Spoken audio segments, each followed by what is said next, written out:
Insurance companies make money in two ways: by charging the insured premiums and by investing in the insurance premium payments. Sounds easy, doesn't it? It is both and neither. The fundamentals underlying how insurers make their big bucks are simple. However, the specifics of how they make money can be more complicated. First, here's what you should know. There are various kinds of insurance.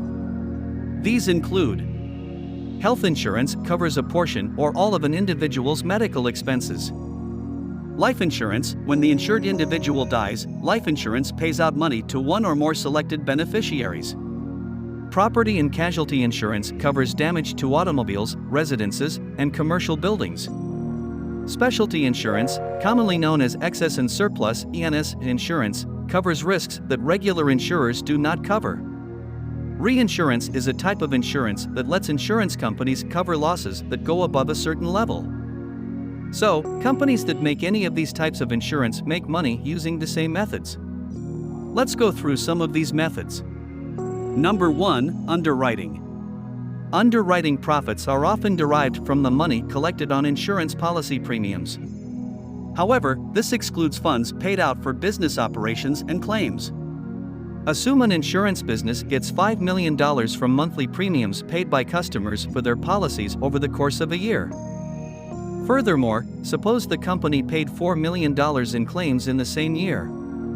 This means that the insurance company made $1 million in profit.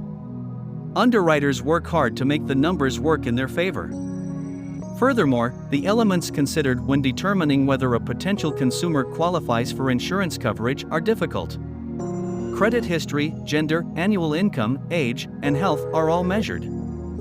These items are rigorously scrutinized in order to determine the premium cost level at which the insurer gains the most advantage. This is critical because the underwriting business model ensures that insurance companies have a high probability of profiting by not paying out the policies they sell. That is why insurers go to such efforts to crunch the algorithms and data that estimate the likelihood of needing to pay out a policy. As a result, if the data suggests that the risk is considerable, the insurance firm will either charge the customer more or refuse to sell a coverage. If the risk, on the other hand, is modest, the insurer will gladly provide coverage. The fact that insurance companies do not put money up front distinguishes them from other types of enterprises. Also, they only have to pay out if someone makes a claim that is real and reasonable. Number 2. Investment income. Investment income is another method insurance companies use to make money. When a consumer pays their monthly premium, the insurer takes the money and invests it in the financial market to increase their profits. And, because insurance companies do not have to commit money up front, there is more money to invest. As a result, additional profits are expected. Investment income is a great way for insurers to make money. Also, if the investments don't work out, insurance companies often raise the prices of their policies to make up for the losses. Number 3. Expiring term policies. Investment income is a great source of revenue for insurance companies, but expiring term contracts can be just as profitable. For example, when an insurance policy expires, the policyholder is no longer obligated to pay the insurance company. It means that insurers are not required to pay out benefits on expired policies. Term plans that have expired, on the other hand, may result in revenue loss because they are no longer paid for and the cash value cannot be invested. Number 4. Cancellations. If, for example, an insurance policyholder realizes that they have amassed substantial funds through dividends and investments in insurance companies, they may wish to liquidate the account and withdraw the monies. Insurers are usually pleased to comply because all liability is removed. Even if the consumer receives the cash value, the insurer retains all of the premiums paid. They pay the customer with the interest earned on their investments and keep the remainder of the money. Number 5. Reinsurance. In general, insurers can pay for their own claims. However, insurers frequently distribute risk to insurance companies that, in turn, insure other insurance companies. Reinsurance assists insurance companies in avoiding default and remaining solvent. Insurers are more aggressive in gaining market share because they can transfer risks. Also, reinsurance evens out the natural swings that insurance companies go through, which can lead to big differences in losses and profits. Customers pay an insurance premium to insurance companies, and then the companies get low rates when they reinsure the policies. These are significant revenue streams for insurance companies in general. But let's get more specific, using life insurance companies as a case study. Life insurance companies make money on life insurance policies in 4 ways. These include: Number 1, charging premiums. When you pay your insurance premiums, your policy stays in effect, and your beneficiaries can get the death benefit. Your insurer carefully calculates premiums to cover your death benefit while also profiting the company. The premium you pay is based on the length of your policy's coverage and your expected life expectancy. The insurer loses money if too many clients die sooner than projected and they have to pay out more claims than planned, which is why underwriting is so thorough and there are serious penalties for concealing information on your application. Number 2, investing premiums that you have paid.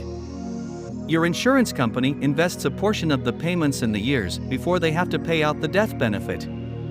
The insurer saves enough money to settle claims in the event of a market downturn and keeps any interest earned. Number 3, profits from cash value investments. Permanent life insurance clients provide an extra investment stream because their premiums pay both their death benefit and an investing-like cash value feature. Your provider determines the rate at which the cash value grows. Your provider invests the money in a bigger pool of investments, and some of the profits are kept by the company. Number 4, policy expiration and lapse. Finally, some insurance policies remain unclaimed. This is possible with term life insurance, which should end when you've saved enough money to self-insure. Permanent plans, which have hefty premiums, are frequently relinquished or lapsed when owners are unable to make the payments. While a policy lapse or surrender relieves the insurer of liability for the policy's payout, it also results in the loss of premiums that could have been invested. To recuperate some of the lost money, most insurers levy a surrender fee. A term life policy that has expired is good for providers because it permits them to collect premiums for decades without having to pay out any claims. These are simply a few of the ways insurers profit from life insurance coverage. Most life insurance companies also sell other financial products, such as annuities, allowing them to benefit from more than one product. So that's all there is to revenue streams when it comes to insurance companies. But before we wrap it up, let's provide you with useful answers to some of the most frequently asked questions. 1. How do the earnings of an insurer affect your life insurance policy? Well, as long as your insurance business is profitable, how it makes money is unlikely to have an impact on your life insurance coverage. If you have a cash value policy, you may enjoy gains from your provider's investments, but the guaranteed minimum interest should keep you from losing money. Your insurance company makes money from premiums and investments, but it's in an insurer's best interest to keep premiums low in order to keep your business. Also, if your insurance company is in good financial shape, it can make sure that your loved ones get the money from your policy after you die. 2. When does life insurance stop paying? The maximum age at which life insurance policies are issued is often determined by the individual life insurance company, therefore, there is no common set restriction. However, if you are 85 or older, there may not be many companies willing to provide you with insurance. 3. Are millionaires covered by life insurance? High-income and wealthy individuals can utilize life insurance to cover estate taxes on a significant inheritance. If you've exhausted your typical investment options, cash value life insurance provides an alternative tax-deferred investment account. To optimize your assets, life insurance trusts can be utilized in conjunction with permanent life insurance. 4. What happens if an insurance business goes bankrupt? Well, if an insurance company goes bankrupt, the IRDA has a big role to play. The authority will decide whether to give the insurer's policies to another insurance company or keep covering the policyholders itself. 5. Can your insurance simply drop you? Yes, but the conditions differ with respect to the type of insurance. Car insurance companies, for example, have the legal right to dismiss a customer if they become more risky to insure than when they first purchased their policy. What an insurance company cannot do, though, is drop customers for any reason. If you drive safely and pay your premiums on time, your chances of losing your auto insurance are pretty slim. In conclusion, without a doubt, insurance companies have rigged the system to benefit themselves, and as a result, they continue to make money.